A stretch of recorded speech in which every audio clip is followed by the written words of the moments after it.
Hey there, Mama, and welcome back to the Mom's Overcoming Overwhelm podcast, episode number 243.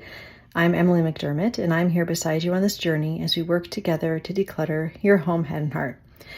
I am recording this episode on my phone in my closet, which is the only place in my house that isn't echoing too badly right now because 99% of my stuff is gone and has already been moved to my new house in Pennsylvania. And so I wanted to make sure to leave you guys with an episode today.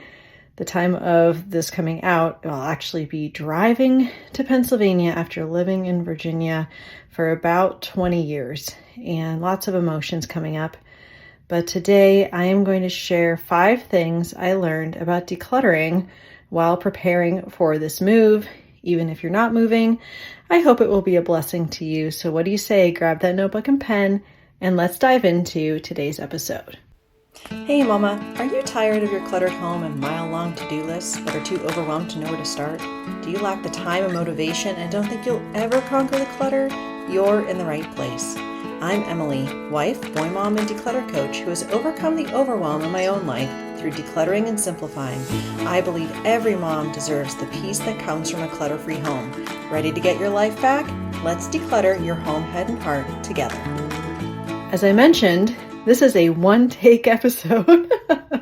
So if the audio is a little wonky, please excuse me. I have packed away my microphone.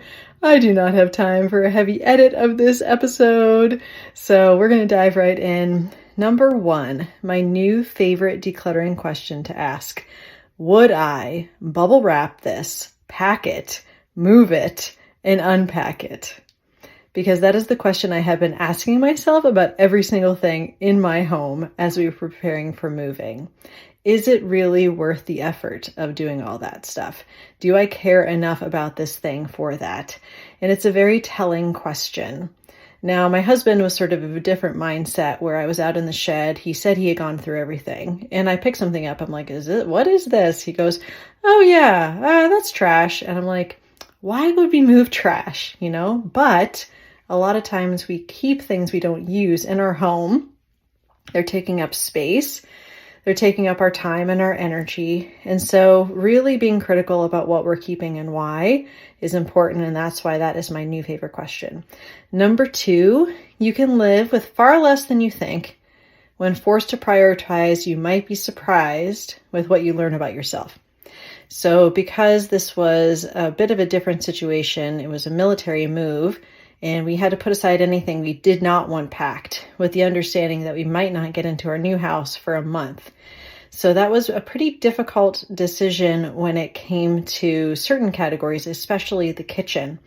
I really had to think about, can I get by with one skillet, one bowl, a couple of spatulas, one plate? We were really having to prioritize, knowing I did not want to be eating out every single meal for about a week as we finish out the school year.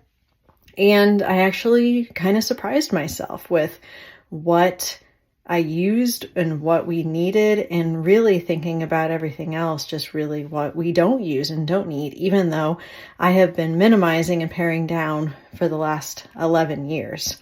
So just knowing that you can, and especially when you go on vacation, you don't have a lot of your stuff. And a lot of times we're super happy because we're not feeling the stress of having to manage all of our belongings.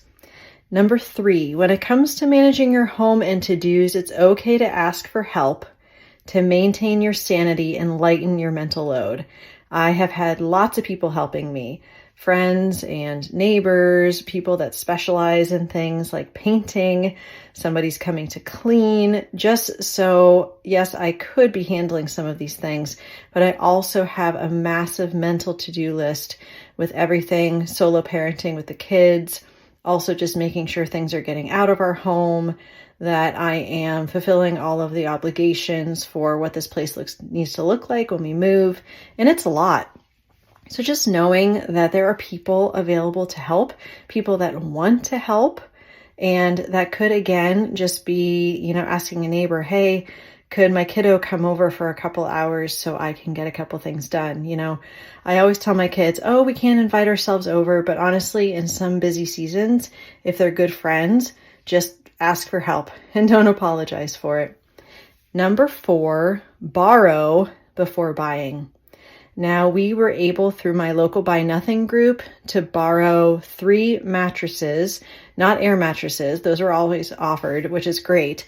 But I have a neck issue right now. I didn't want to be on an air mattress for over a week. And I thought the kids might be better if they were on mattresses, not just on the floor. So we were able to borrow things, and also for some of the furniture that we weren't using, be able to gift those things through our local Buy Nothing group. So if you have not used Buy Nothing in the past, I highly recommend it.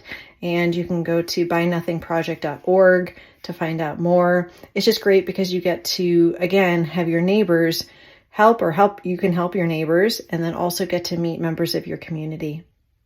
And number 5, things do carry emotional weight, but memories are always in us, not our stuff. It has been a very emotional time. We have lived here almost 20 years, like I said. We got married, moved in here, struggled with infertility. I'm going to start crying right now. We wanted our guest rooms to eventually be rooms for our children, and then they became rooms for our children. And now looking at those rooms, I see the rooms that are filled with the boys that I love so much. And I remember when they were babies. I remember when we were hoping and praying for them. But the stuff that's already gone, you know, and already in Pennsylvania, like none of that really matters. I'll remember this house. I'll remember the memories we made in this house. And those memories are always in me. So I don't have to have a bunch of stuff to remind me of all the memories that I have. And it doesn't mean that I don't have anything sentimental, but I do have some things that are extremely important, and I can look at those and have those displayed or easily accessible. And there are things that help me connect with those memories in the past. But again, the memories are not in the thing, they are in us. And I have noticed that more in this time than I ever have. So thank you for your grace for this short episode as I stand in my closet preparing to leave this place in a couple of days. And I will be back next Thursday with our regular episodes. And I appreciate you and really appreciate you listening. And I'll see you next week. Bye for now. Hey Mama, thanks so much for listening. If you enjoyed today's show, could you please share this episode with another mom who is feeling overwhelmed? Also, it would mean the world to me if you could leave a 5-star written review wherever you listen to your podcasts. Finally, if you would like more support, come on over to our free Facebook group, tinyurl.com/moms overcoming overwhelm. Can't wait to connect with you soon.